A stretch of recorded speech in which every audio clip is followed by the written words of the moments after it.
중국이 무려 380조 원을 쏟아부었습니다. LCD도, 배터리도, 태양광도 집어삼킨 그 무서운 추격의 공식으로 말이죠. 그런데 딱 하나, 돈으로도 사람으로도 끝내 넘지 못한 벽이 나타났습니다. 바로 한국의 반도체였죠. 더 충격적인 건 그 벽 앞에서 가장 먼저 무릎을 꿇은 사람이 따로 있었다는 사실입니다. 380조를 직접 결제한 중국 반도체 굴기의 총괄, 바로 그 자신이었습니다. 10개를 만들면 9개를 버려야 했던 그곳에서 도대체 무슨 일이 벌어진 걸까요?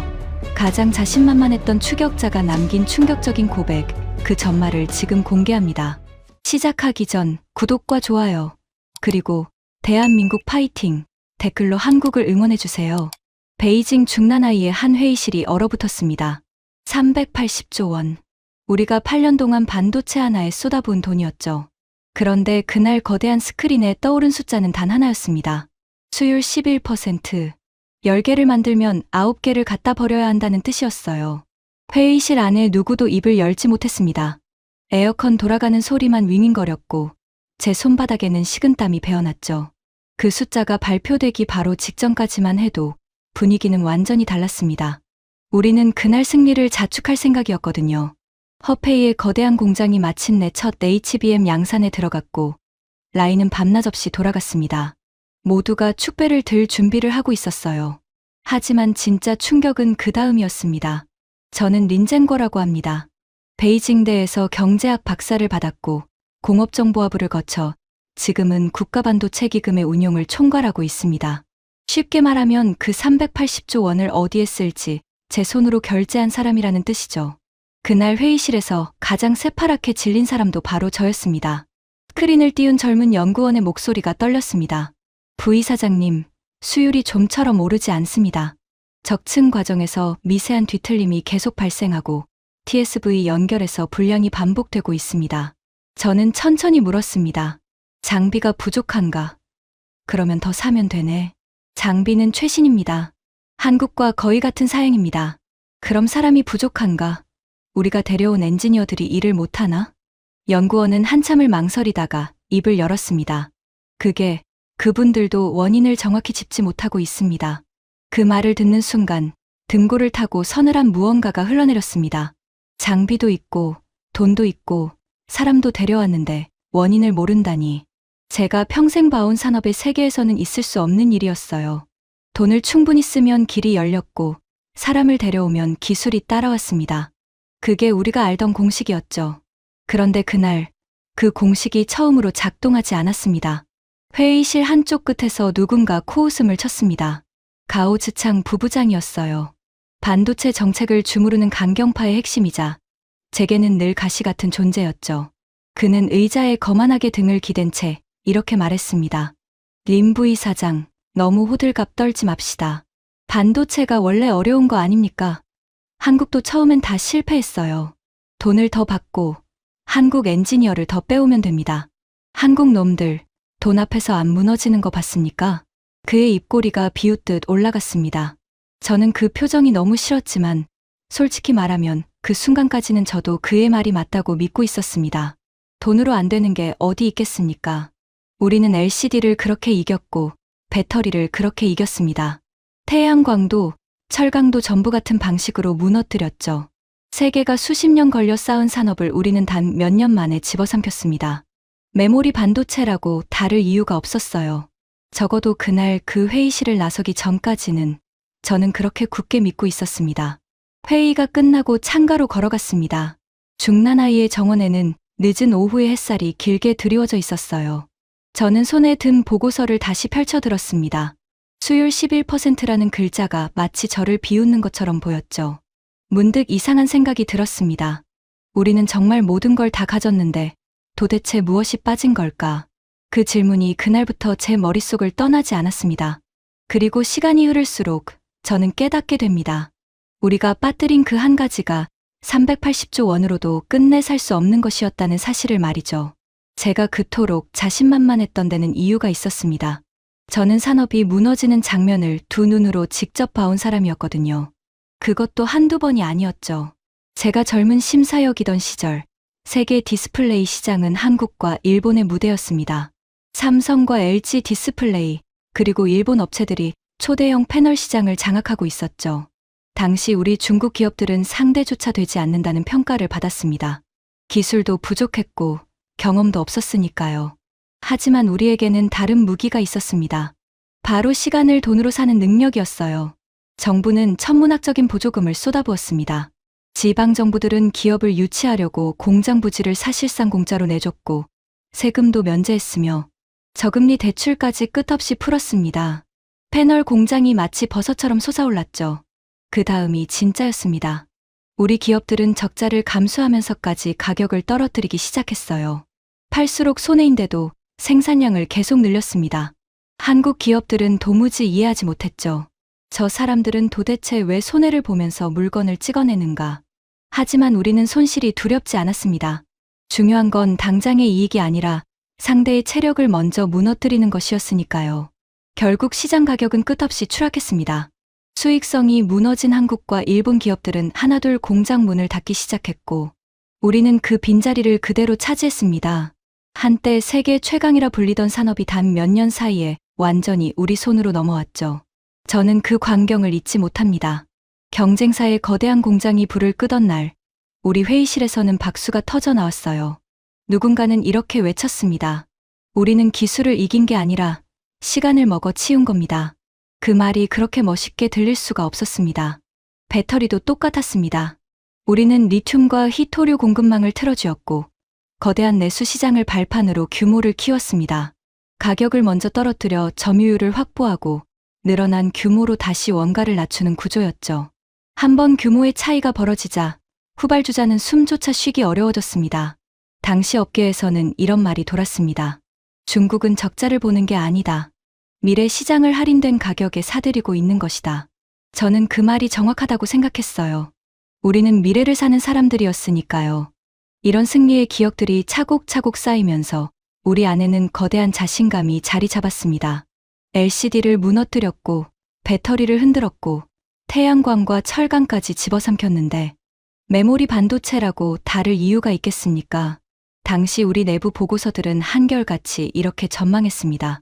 한국 메모리 산업 역시 결국 가격 경쟁을 버티지 못할 것이다. 사람을 빼오고 기술을 확보하고 정부 자금을 밀어넣고 적자를 감수하며 생산을 늘리면 언젠가 한국도 무너진다. 이미 여러 번 증명된 공식이니까. 특히 가오즈창 부부장은 그 누구보다 그 공식을 신봉했습니다. 언젠가 그가 내부 회의에서 했던 말을 저는 똑똑히 기억합니다. 그는 한국 기업들의 사진을 스크린에 띄워놓고 마치 사냥감을 가리키듯 손가락질하며 말했어요. 보십시오. 저들이 무슨 대단한 비밀을 가진 게 아닙니다. 그냥 우리보다 먼저 시작했을 뿐이에요. 돈을 2배로 쓰고 사람을 3배로 빼오면 시간은 우리 편입니다. 한국, 자존심만 센 작은 나라일 뿐입니다. 회의실 곳곳에서 웃음이 터졌습니다. 누군가는 박수를 쳤죠. 저는 그때 그의 오만함이 거슬리면서도 한편으로는 그 자신감이 부럽기도 했습니다. 어쩌면 저 사람 말이 맞을지도 모른다고 생각했어요. 그래서 우리는 결정했습니다. 한국이 수십 년에 걸쳐 한 일을 우리는 돈으로 몇 년 만에 끝내기로 말이죠. 겉으로 보기엔 모든 퍼즐이 맞춰지는 것 같았습니다. 최신 장비가 들어왔고 거대한 라인이 세워졌고 수천 명의 엔지니어들이 밤낮 없이 돌아갔습니다.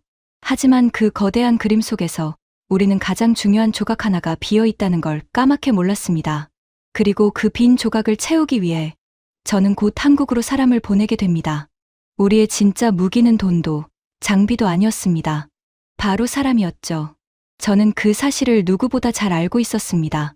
반도체 산업에서 가장 무서운 자산은 설계도가 아니라 사람 머릿속에 있다는 것을요.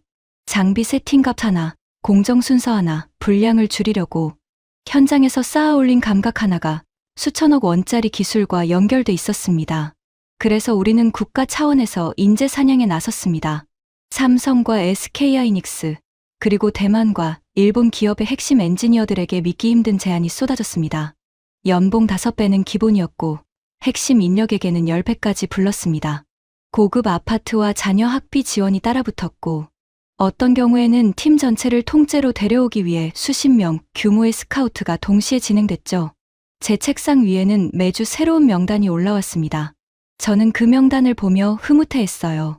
한 명 한 명이 곧 우리의 격차를 좁혀줄 열쇠처럼 보였으니까요. 그러던 어느 날 명단 맨 위에 한 이름이 올라왔습니다. 정만수. SK하이닉스에서 30년 넘게 일한 현장 엔지니어였습니다. 직급은 높지 않았지만 우리 정보팀이 보내온 보고서에는 이런 문장이 적혀 있었어요.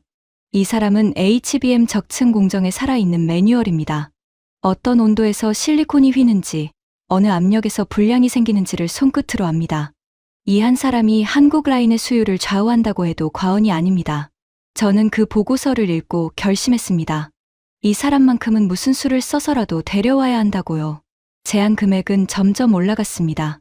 처음엔 5배, 그 다음엔 8배. 그래도 반응이 없자 저는 결국 연봉의 12배를 제시하라고 지시했습니다. 거기에 자녀 둘의 대학 학비, 베이징 시내의 고급 아파트, 그리고 연구 자율권까지 전부 얹었죠. 이 정도면 흔들리지 않을 사람이 없다고 생각했습니다. 저는 직접 그를 만나기 위해 사람을 통해 자리를 마련했습니다. 장소는 서울 외곽의 한 조용한 호텔 라운지였어요. 저는 창밖으로 보이는 한강을 바라보며 그를 기다렸습니다. 늦가을의 햇살이 강물 위에서 잘게 부서지고 있었죠. 이윽고 한 남자가 들어왔습니다.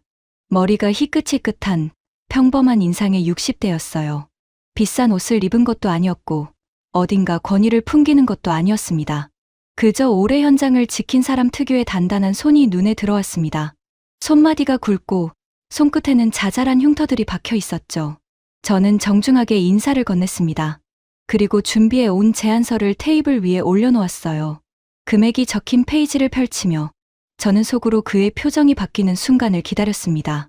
하지만 그는 제안서를 한참 들여다보더니 천천히 고개를 들었습니다. 그의 눈빛에는 제가 예상한 놀라움도 욕심도 없었어요. 그저 담담했습니다. 부이사장님, 솔직하게 하나만 여쭙겠습니다. 말씀하시죠. 이 돈으로 뭘 사고 싶으신 겁니까? 저는 잠시 당황했습니다. 그러다 웃으며 대답했어요. 기술이죠. 선생님의 경험과 노하우 말입니다. 그러자 그는 조용히 고개를 저었습니다. 그리고 자신의 손을 들어 보였어요. 굵은 손마디와 흉터들이 라운지의 불빛 아래 드러났습니다. 이 손이 뭘 아는지 저도 다 설명을 못합니다. 어느 날은 장비 소리가 평소랑 0.1초쯤 다르게 들려요. 그러면 라인을 세웁니다. 왜냐고 물으면 저도 정확히는 몰라요. 그냥 30년 동안 몸이 그렇게 외운 겁니다. 여름과 겨울에 칩이 다르게 굳는 것도 매뉴얼엔 안 적혀 있습니다. 그는 잠시 말을 멈췄다가 저를 똑바로 바라보며 말을 이었습니다. 부이사장님, 이건 제가 팔 수 있는 물건이 아닙니다. 저 혼자 만든 것도 아니고요. 우리 라인 전체가, 옆 동료가, 협력업체 기술자들이 수십 년 동안 같이 실패하면서 만든 겁니다. 저를 데려가셔도 그 전부를 데려가실 수는 없어요. 라운지에 잠시 침묵이 흘렀습니다. 창밖에서 들려오던 자동차 소리마저 멀어진 것 같았죠. 저는 뭐라고 대답해야 할지 알 수 없었습니다.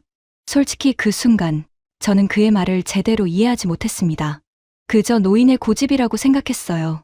돈이 부족해서 그러는 거겠지. 더 부르면 넘어오겠지. 그렇게 가볍게 넘겼습니다. 저는 마지막으로 한 번 더 권했습니다. 선생님, 다시 한번 생각해 보시죠. 이만한 기회는 2번 다시 오지 않습니다. 그는 자리에서 일어서며 처음으로 옅은 미소를 지었습니다. 기회요? 저한테 진짜 기회는 따로 있었습니다. 30년 전 아무도 거들떠보지 않던 기술에 청춘을 걸었던 그때 말입니다. 그게 지금 어떻게 됐는지는 곧 알게 되실 겁니다. 그러고는 정중히 목례를 하고 라운지를 떠났습니다. 제안서는 테이블 위에 그대로 남아 있었죠. 저는 한동안 그 자리에 앉아 있었습니다. 쉬어가는 찻잔을 손에 쥔 채 그가 남긴 말을 곱씹었어요. 곧 알게 될 거라니 그게 무슨 뜻일까? 그때는 그저 패자의 허세쯤으로 여겼습니다. 베이징으로 돌아오는 비행기 안에서 저는 가오즈창 부부장에게 보고했습니다. 그는 전화기 너머에서 코웃음을 쳤어요. 늙은이 하나가 안 넘어왔다고 그게 무슨 대수입니까? 명단에 사람은 얼마든지 있어요. 그리고 어차피 우리가 빼올 핵심 인력은 40명도 넘게 확보했습니다. 한 명쯤 빠져도 그림에는 지장 없습니다. 한국 놈들 자존심만 센 거지. 곧 우리 발밑에서 무릎 꿇을 겁니다. 저는 그 말에 고개를 끄덕였습니다. 그래, 한 명쯤이야. 우리에겐 380조 원이 있고 최신 장비가 있고 47명의 빼온 엔지니어가 있다. 부족할 게 뭐가 있겠나. 그렇게 저는 안심하며 잠을 청했습니다. 하지만 그날 정만수라는 노인이 보여준 그 단단한 손과 곧 알게 될 거라던 그 한마디는 이후 8년 동안 두고두고 제 머릿속을 떠나지 않았습니다. 그리고 머지않아 저는 그가 옳았다는 사실을 가장 잔인한 방식으로 깨닫게 됩니다. 허페이의 거대한 공장에서 수율 11%라는 숫자와 함께 말이죠. 우리가 그토록 자신했던 추격의 공식이 처음으로 멈춰 서기 시작한 겁니다. 허페이 공장이 가동을 시작하고 몇 달이 지났습니다. 처음 몇 주 동안 저는 매일 아침 보고서를 기다렸어요. 수율이 조금씩이라도 오르기를 바랐죠. 그런데 숫자는 좀처럼 움직이지 않았습니다. 아니, 오히려 이상한 방향으로 흘러갔어요. 웨이퍼가 자꾸 깨졌습니다. 그것도 늘 같은 자리에서요. 처음엔 단순 불량이라고 생각했습니다. 반도체란 원래 그런 거니까요. 하지만 같은 자리에서 같은 균열이 수백 번 반복되자 현장의 분위기가 달라지기 시작했습니다. 저는 결국 직접 허페이로 내려갔어요. 공장에 도착한 저를 맞이한 건 거대한 폐기물통이었습니다. 클린룸 한쪽 구석에 버려진 칩들이 산처럼 쌓여 있었어요. 푸른 조명 아래에서 그 무더기는 마치 거대한 무덤처럼 보였습니다. 저는 그 앞에 한참을 서 있었습니다. 저 칩 하나하나가 전부 돈이었거든요. 수억, 수십억 원이 저렇게 잿더미로 변해가고 있었습니다. 현장 책임자가 조심스럽게 다가왔습니다. 그의 눈은 며칠 밤을 새운 듯 충혈돼 있었어요. 부이사장님, 적층까지는 어떻게든 됩니다. 그런데 TSV 연결에서 자꾸 불량이 터집니다. 칩 안에 수만 개의 미세한 통로를 뚫어야 하는데 그 중 하나라도 어긋나면 칩 전체가 죽어버립니다. 그걸 데려온 엔지니어들이 못 참나? 그는 고개를 떨궜습니다. 그분들도 매일 밤을 새우고 있습니다. 그런데 한국에서는 분명됐던 게 여기서는 안 됩니다. 같은 장비, 같은 재료인데도요. 그분들조차 왜 그런지 설명을 못합니다. 또 그 말이었습니다. 설명을 못한다는 말. 저는 직접 라인 안으로 들어가 보기로 했습니다. 방진복을 입고 마스크를 쓰고 에어 샤워를 거쳐 클린룸으로 들어섰어요. 새벽 3시였습니다. 그 시간에도 엔지니어 수십 명이 장비 앞에 붙어 있었습니다. 모니터의 푸른 불빛이 그들의 지친 얼굴을 비췄고 누구도 말을 하지 않았어요. 오직 장비 돌아가는 낮은 기계음만이 공간을 가득 채우고 있었습니다. 한 젊은 엔지니어가 모니터를 뚫어지게 보다가 방금 나온 결과를 확인하고는 허탈하게 어깨를 떨궜습니다. 또 불량이었어요. 그는 의자에 등을 기댄 채 천장을 멍하니 올려다봤습니다. 저는 그 모습을 보며 처음으로 가슴 깊은 곳이 서늘해지는 걸 느꼈습니다. 돈이 부족한 게 아니었습니다. 사람이 게으른 것도 아니었어요. 모두가 죽으림을 다하고 있는데도 그 무덤 같은 폐기물통은 매일 더 높이 쌓여만 갔습니다. 저는 그날 밤 그 거대한 폐기물통 앞에서 한 가지 불길한 예감을 떨칠 수 없었습니다. 어쩌면 이건 돈으로 메울 수 있는 구멍이 아닐지도 모른다는 예감 말이죠. 가오즈창 부부장의 처방은 언제나 똑같았습니다. 더 많은 돈, 더 많은 사람. 그는 수요일 문제가 보고될 때마다 짜증을 냈어요. 엄살 부리지 마세요. 한국에서 사람을 더 빼오면 됩니다. 1명으로 안 되면 10명, 10명으로 안 되면 100명을 데려와요. 돈은 내가 책임집니다. 한 번은 그가 허페이로 직접 내려와 현장 책임자를 사람들 앞에서 호되게 몰아세웠습니다. 당신, 이게 몇 달째입니까? 한국 엔지니어를 40명 넘게 데려왔는데 수율이 11%라고요?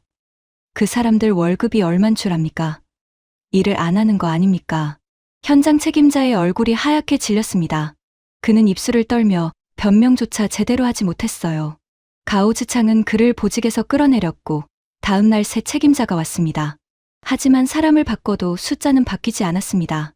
폐기물통만 계속 높아졌죠. 그것으로도 모자라 선을 넘는 일들까지 벌어졌습니다. 한 번은 우리 쪽 사람이 한국 기업의 핵심 공정 자료를 빼내려다 공항에서 붙잡혔습니다. 노트북 안에 수율을 좌우하는 세팅값 데이터가 통째로 들어 있었다고 했어요. 미국에서도 비슷한 일이 있었습니다. 한 미국 메모리 기업의 설계 데이터를 빼돌리려던 시도가 발각되면서 미국 정부가 발칵 뒤집혔죠. 그들은 이걸 단순한 산업 스파이가 아니라 국가 안보의 문제로 규정했습니다. 반도체 패권이 곧 군사력과 직결되는 시대였으니까요. 저는 그 소식을 들으며 마음이 무거워졌습니다. 하지만 가오즈창은 오히려 태연했어요. 걸린 게 문제지, 빼낸 게 문제입니까? 다음엔 더 조심하면 됩니다. 그의 얼굴엔 일말의 죄책감도 없었습니다. 그에게 한국의 기술은 그저 빼앗아 오면 그만인 물건이었어요. 사람도, 자료도 전부 도구일 뿐이었죠. 저는 그 차가운 눈빛을 보며 처음으로 이 사람과 내가 같은 편이라는 사실이 부끄러워졌습니다. 그런데 정작 충격적인 건 그렇게 빼낸 설계도조차 소용이 없었다는 사실입니다. 설계도는 있었습니다. 장비도 있었고 사람도 데려왔습니다. 그런데도 칩은 나오지 않았어요. 마치 악보를 손에 쥐고도 연주를 못하는 것 같았습니다. 그 무렵 공항으로 마중 나갔던 그 대만 출신 엔지니어가 저를 찾아왔습니다. 1년이면 격차를 절반으로 줄이겠다던 그 자신만만하던 사람이었죠. 그런데 제 앞에 선 그의 얼굴은 완전히 달라져 있었습니다. 헬쑥했고 눈빛엔 두려움이 서려 있었어요. 부이사장님, 솔직히 말씀드리겠습니다. 저는 한국에서 이 공정을 수백 번 해봤습니다. 그런데 여기서는 제 손이 기억하는 대로 해도 안 됩니다. 뭔가가 다릅니다. 그게 뭔지는 저도 모르겠습니다. 그는 떨리는 손으로 이마를 짚었습니다. 한국에서는 옆자리 선배가 있었고 그 옆엔 또 다른 선배가 있었어요. 문제가 생기면 다 같이 달라붙어서 잡았습니다. 한 사람이 온도를 보면 다른 사람이 압력을 보고 또 다른 사람이 장비 소리를 들었죠.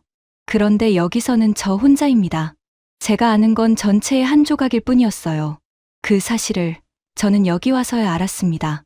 저는 그 말을 듣고 한동안 아무 말도 못했습니다. 그제야 어렴풋이 정만수라는 노인이 했던 말이 떠올랐습니다. 저는 그 오케스트라의 연주자 한 명일 뿐입니다. 그때는 흘려들었던 그 말이 가슴 한복판을 쿵 하고 내리쳤습니다. 수요일과 씨름하던 어느 날, 저는 우연히 충격적인 사실을 알게 됩니다. 당시 저는 우리가 따라잡아야 할 상대를 정확히 파악하려고 글로벌 반도체 공급망을 처음부터 끝까지 다시 들여다보고 있었어요. 그런데 들여다볼수록 이상한 그림이 그려졌습니다. 세계 최고의 파운드리라는 대만의 그 회사조차 최첨단 AI 칩을 완성하려면 한국의 HBM이 반드시 필요했습니다. 일본의 소재 기업들도 미국의 설계 회사들도 마찬가지였어요. 거대한 글로벌 반도체 사슬에서 가장 중요한 고리 하나를 한국이 쥐고 있었던 겁니다. 저는 처음엔 믿기지 않았습니다. 그래서 직접 확인하고 싶었어요. 한국제 반도체 회의에서 저는 대만의 한 고위 기술 임원과 마주 앉았습니다. 저는 슬쩍 떠보았죠. 한국 메모리, 솔직히 대체할 수 있지 않습니까? 결국 누군가는 따라잡을 텐데요. 그러자 그는 잠시 저를 빤히 바라보더니 고개를 천천히 저었습니다. 부이사장님, 솔직히 말씀드리면 우리도 그걸 바랐습니다. 한 곳에 의존하는 건 위험하니까요. 우리도 직접 만들어 보려고 했어요. 그런데 아무리 찾아봐도 그 물건을 그 수율로, 그 양으로 만들 수 있는 곳은 한국밖에 없습니다. 우리도 인정하기 싫지만 그게 현실입니다. 경쟁자조차, 아니 한국을 견제해야 할 입장인 사람조차 그렇게 말하고 있었습니다. 그 자리에는 일본의 한 소재 기업 임원도 있었어요. 그는 옅게 웃으며 한마디를 보탰습니다. 우리는 한국의 핵심 소재를 공급합니다. 한때는 그 소재로 한국 목줄을 쥐고 있다고 생각했죠. 그런데 지금은 우리가 한국 일정에 맞춰 움직입니다. 한국이 멈추면 우리도 멈추니까요. 저는 그 말을 듣고 등에 식은땀이 흘렀습니다. 우리가 무너뜨리려던 그 상대가 사실은 세계 전체가 매달리는 존재였던 겁니다. 그것도 적이 아니라 견제하려던 사람들 입에서 나온 인정이었어요. 베이징으로 돌아와 가오즈창에게 이 이야기를 전했을 때 그는 코웃음을 쳤습니다.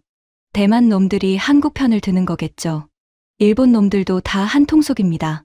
그런 말에 휘둘리지 마세요. 림부이 사장. 우리가 물량만 충분히 찍어내면 결국 가격으로 다 밀어버릴 수 있습니다. 늘 그래 왔잖습니까?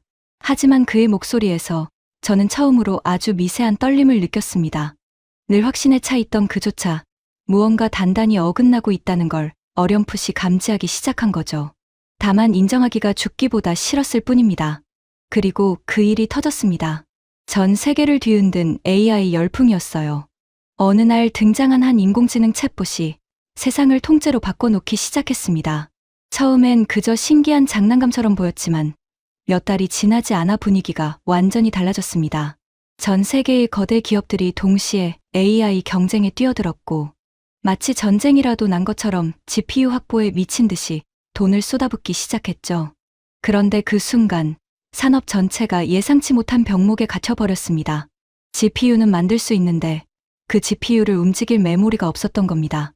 AI 가속기 하나에는 엄청난 양의 HBM이 들어가야 했고 성능이 올라갈수록 필요한 HBM도 폭발적으로 늘어났습니다. 누군가의 말처럼 AI 시대의 진짜 석유가 HBM으로 바뀌어 버린 거죠. 그리고 그 석유를 만들 수 있는 회사는 사실상 한국의 두 회사뿐이었습니다. 그때부터 제가 평생 본 적 없는 장면이 펼쳐졌습니다. 그동안 메모리 회사는 늘 을이었습니다. 가격은 시장이 정했고 경기가 나빠지면 가장 먼저 피를 흘렸죠. 우리가 무너뜨린 산업들이 전부 그랬던 것처럼요. 그래서 저는 메모리도 결국 가격 경쟁에서 무너질 거라고 확신했던 겁니다. 그런데 이번엔 정반대였습니다. 세계 최고의 GPU 회사가 한국 기업의 물량을 달라고 매달리기 시작했습니다. 그 회사의 최고 경영자가 직접 한국으로 날아가 공급을 부탁했다는 이야기까지 들려왔어요. 납기를 조금이라도 앞당겨 달라며 웃돈을 얹었고 기업들은 장기 공급 계약에 줄을 섰습니다.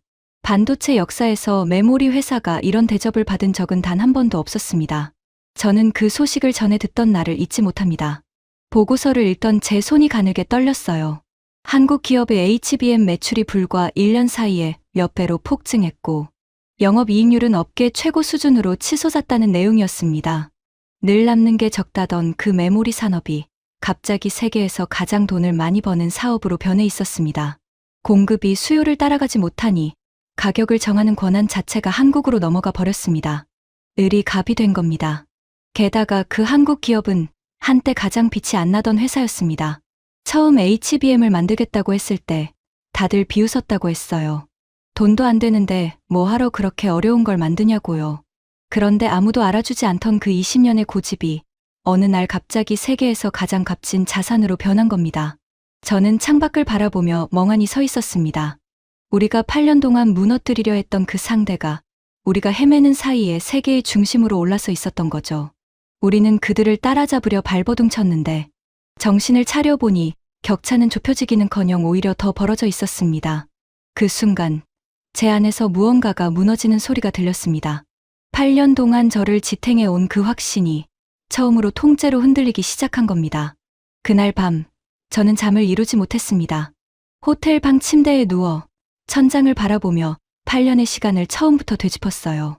380조 원, 47명의 엔지니어, 세계 최신 장비. 우리는 정말 모든 걸 다 가졌습니다. 그런데 왜 안 됐을까? 그리고 마침내 그 노인의 얼굴이 떠올랐습니다.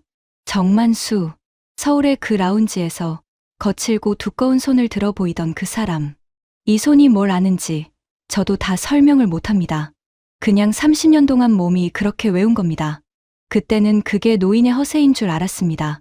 그런데 8년이 지난 지금 저는 그 말이 무슨 뜻이었는지 뼛속까지 이해하게 됐습니다. 반도체는 설계도대로 움직이는 산업이 아니었어요. 특히 머리카락보다 얇은 칩을 수십 겹 쌓아 올리는 HBM은 거의 정밀한 외과 수술에 가까운 영역이었습니다. 칩 안에 뚫은 수만 개의 미세한 통로는 단순히 신호만 전달하는 게 아니라 10가지 동시에 빼내야 했어요. 머리카락보다 가는 구멍 하나가 전기와 열을 한꺼번에 감당해야 한다는 뜻이었죠.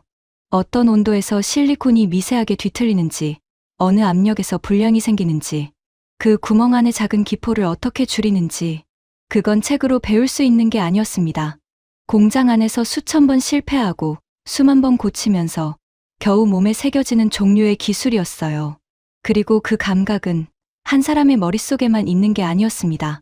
라인 전체에, 옆자리 동료에게, 협력업체 기술자들에게 수십 년 동안 함께 실패해온 그 모든 사람들의 손끝에 골고루 스며 있었습니다. 마치 오랫동안 함께 연주해온 오케스트라처럼요. 한 사람의 연주가 아니라 수만 명이 수십 년 동안 맞춰온 호흡, 그 자체였던 겁니다. 우리는 그 오케스트라에서 연주자 몇 명을 빼왔을 뿐입니다. 악기도 사고, 악보도 훔쳤죠. 하지만 수십 년 동안 서로의 호흡을 맞춰온 그 보이지 않는 조화는 끝내 가져올 수 없었습니다. 정만수가 자기 아이들에게 보여주고 싶다던 것. 아버지가 평생 만든 게 돈으로 안 팔린다는 사실. 저는 그제야 그 말의 무게를 알았습니다. 기술의 마지막 1%는 결국 시간과 실패의 밀도로만 완성되는 영역이었던 겁니다. 그건 380조 원으로도 살 수 없는 것이었어요. 우리는 시간을 돈으로 사는데 천재였지만 세상에는 돈으로 시간을 살 수 없는 영역이 존재했던 겁니다. 그리고 하필 그 영역이 미래를 통째로 결정하는 자리에 놓여 있었습니다. 저는 침대에서 일어나 앉았습니다. 창밖으로 도시의 불빛이 흐릿하게 번지고 있었어요. 두려움이 천천히 밀려왔습니다. 만약 가오즈창의 방식이 처음부터 틀린 것이었다면 우리가 지난 8년 동안 한 일은 도대체 무엇이었을까? 380조 원은 어디로 사라진 걸까? 그리고 그때까지도 저는 몰랐습니다. 진짜 절망은 아직 시작도 하지 않았다는 사실을요. 우리가 겨우 한 세대를 따라잡으려 발버둥 치는 동안 한국은 이미 그 다음 세대를 향해 조용히 걸음을 옮기고 있었으니까요. 우리가 겨우 HBM3 양산을 준비하던 무렵 한 장의 보고서가 제 책상에 올라왔습니다. 저는 그걸 읽다가 손에서 종이를 놓칠 뻔했습니다. 한국이 이미 HBM4로 넘어가고 있다는 내용이었어요. 우리는 8년을 쏟아붓고도 아직 한 세대 전의 칩조차 제대로 못 만들고 있었습니다. 그런데 한국은 우리가 그토록 따라잡으려던 그 자리를 이미 떠나 한 발 더 앞서 나가 있었던 겁니다. 추격자가 죽으림을 다해 한 세대를 따라가면 선두는 그 사이 다음 세대를 준비하고 있었어요. 따라가면 따라갈수록 격차는 좁혀지는 게 아니라 오히려 벌어졌습니다. 저는 보고서를 덮고 한참을 멍하니 앉아 있었습니다. 마치 전력을 다해 달렸는데 정신을 차려보니 상대는 이미 다음 트랙으로 넘어가 버린 것 같은 기분이었어요. 우리가 손에 쥔 트로피는 상대가 한참 전에 버리고 간 낡은 물건이었던 겁니다. 설상가상으로 미국의 제재까지 한층 더 강해졌습니다. 첨단 장비의 반입이 막히기 시작한 거죠. 특히 가장 미세한 회로를 새기는 그 핵심 장비를 우리는 더 이상 들여올 수 없게 됐습니다. 미리 확보해 둔 장비로 당장은 버틸 수 있었지만 문제는 시간이었어요. 반도체는 멈추는 순간 곧바로 뒤처지는 산업이니까요. 우리는 한 발 늦었는데 그나마 신발끈마저 묶인 셈이었습니다. 그 사이 거금을 들여 데려왔던 그 대만 출신 엔지니어가 조용히 회사를 떠났습니다.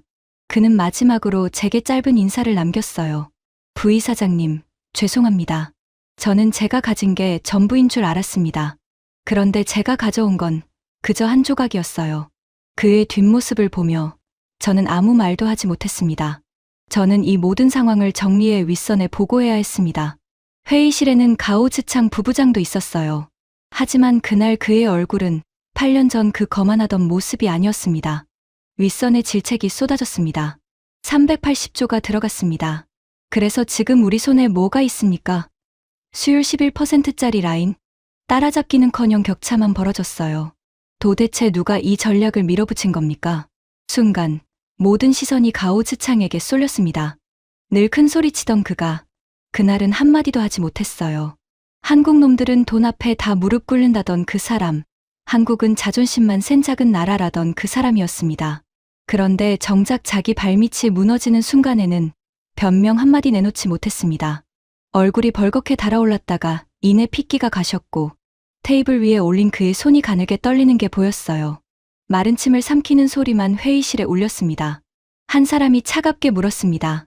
부부장, 분명 2년이면 한국을 따라잡는다고 하셨죠. 그게 벌써 몇 년 전입니까? 가오즈창은 입을 달싹였지만 끝내 아무 소리도 내지 못했습니다. 결국 그는 그 자리에서 모든 책임을 지게 됐습니다. 강경파의 핵심이자 물량공세 신화의 설계자였던 그는 그렇게 조용히 무대 뒤로 사라졌습니다. 8년 동안 그가 그토록 멸시하던 한국 앞에서 자신의 방식이 통째로 틀렸다는 사실만 증명한 채로 말이죠.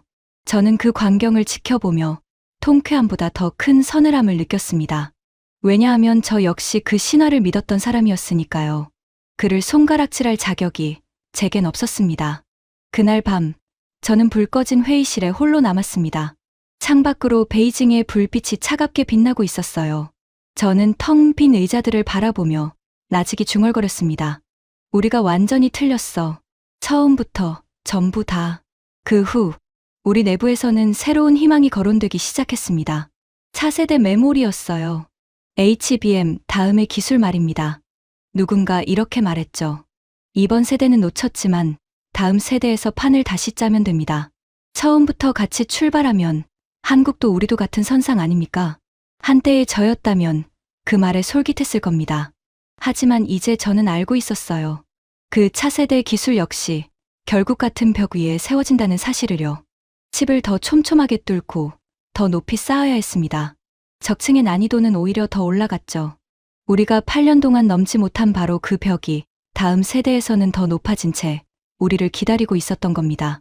새로운 출발선처럼 보였지만 사실은 같은 벽 앞에 다시 서는 것일 뿐이었어요. 저는 그제야 한국의 진짜 무서움을 이해했습니다. 그건 삼성이나 SK하이닉스 두 회사만의 문제가 아니었어요. HBM 하나를 만들기 위해 웨이퍼 가공 업체와 소재 기업, 패키징, 장비 회사와 테스트 기업까지 수많은 협력사가 하나의 거대한 시스템처럼 동시에 움직이고 있었습니다. 수십 년 동안 서로 부딪히고 고치며 만들어낸 그 생태계 전체가 한국의 진짜 자산이었던 겁니다. 반도체는 최첨단 기술의 세계처럼 보이지만 그 현장은 오히려 장인의 세계에 가까웠습니다. 아주 미세한 오차 하나를 줄이려고 수백 번 공정을 고치고 장비의 떨림 하나까지 매만지는 사람들. 그 집단의 감각은 돈으로도 스카우트로도 설계도로도 끝내 복제할 수 없는 것이었어요. 얼마 전 저는 한 영상을 보게 됐습니다. 한국의 한 반도체 기업이 30년 넘게 현장을 지킨 노 엔지니어들에게 상을 주는 자리였어요. 무대 위로 머리가 희끗한 사람들이 한 명씩 올라왔습니다. 화려한 양복도 거창한 연설도 없었습니다. 그저 평범한 사람들이었어요. 그런데 카메라가 한 노인의 손을 클로즈업하는 순간 저는 숨이 멎는 것 같았습니다. 굵은 손마디, 손끝에 자잘한 흉터들. 정만수, 그 사람일 수도 있었고 아닐 수도 있었습니다. 하지만 그건 중요하지 않았어요. 저는 그 손이 무엇을 의미하는지 이제 알고 있었으니까요. 그 손들이 모여 세계 어느 나라도 따라올 수 없는 벽을 쌓아 올린 겁니다. 저는 가끔 서울의 그 라운지를 떠올립니다. 거칠고 두꺼운 손을 들어 보이며 곧 알게 될 거라던 그 노인을 말이죠. 그때 저는 그 말을 패자의 허세로 들었습니다. 하지만 진짜 패자는 저였어요.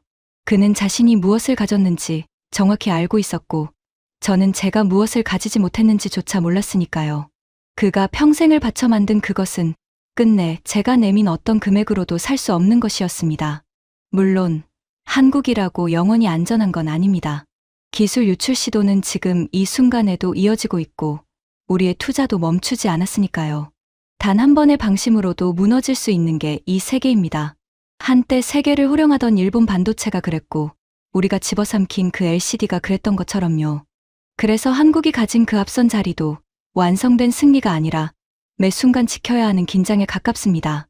하지만 이번 일을 겪으며 세계는 아주 낯선 장면을 처음으로 목격했습니다. 돈과 물량과 속도로만 굴러가던 추격의 공식이 처음으로 멈춰서는 순간을 말이죠. 그리고 그 벽 앞에 무릎을 꿇은 건 다름 아닌 저였습니다. 380조 원을 손에 쥔 가장 자신만만했던 추격자 말입니다. 저는 이제 압니다. 어떤 것은 돈으로 살 수 없습니다. 누군가 수십 년 동안 실패하고 또 실패하고 그래도 포기하지 않고 쌓아 올린 시간. 그 시간에 밀도만이 만들어낼 수 있는 것이 있습니다. 그건 한 나라가 가질 수 있는 가장 단단하고 가장 빼앗기 어려운 자산이죠. 아무도 알아주지 않던 20년의 고집이 어느 날 세계의 중심이 되는 것. 누구도 따라올 수 없는 벽이 되어 가장 거대한 추격자마저 멈춰 세우는 것. 그게 진짜 저력이 아닐까요? 지금까지 380조 원을 쏟아붓고도 한국 반도체 앞에 무릎 꿇은 중국 총괄의 충격적인 고백이었습니다. 화려한 장비도 천문학적인 돈도 끝내 살 수 없었던 단 하나. 그것은 수십 년 동안 수많은 손끝에 새겨진 우리 기술자들의 보이지 않는 시간이었습니다. 아무도 알아주지 않던 그 고집이 결국 세계가 따라올 수 없는 벽이 되었죠. 오늘의 이야기가 마음에 와닿으셨다면 우리 곁에서 묵묵히 자기 자리를 지키는 분들에게도 이 이야기를 널리 나눠주세요. 작은 자부심이 큰 힘이 됩니다. 구독과 좋아요도 부탁드립니다. 지금까지 감동날다였습니다. 감사합니다.